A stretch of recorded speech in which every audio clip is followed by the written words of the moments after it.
So Sunday, 6 o'clock, the 11th of October.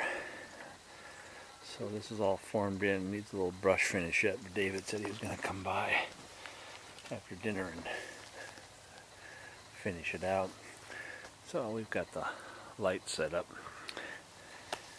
And Marge is over here taking pictures of her excellent handiwork. Mitered the corners over here. Here and here. Hi, honey. Hi. And we use the new Cortex hidden screws where you drill a hole and plug them with the material, the same material that this is made of. So just to show you where one is at, right there at the end of my fingertips. That's pretty hard. When you're back farther away, standing up, you cannot see them at all.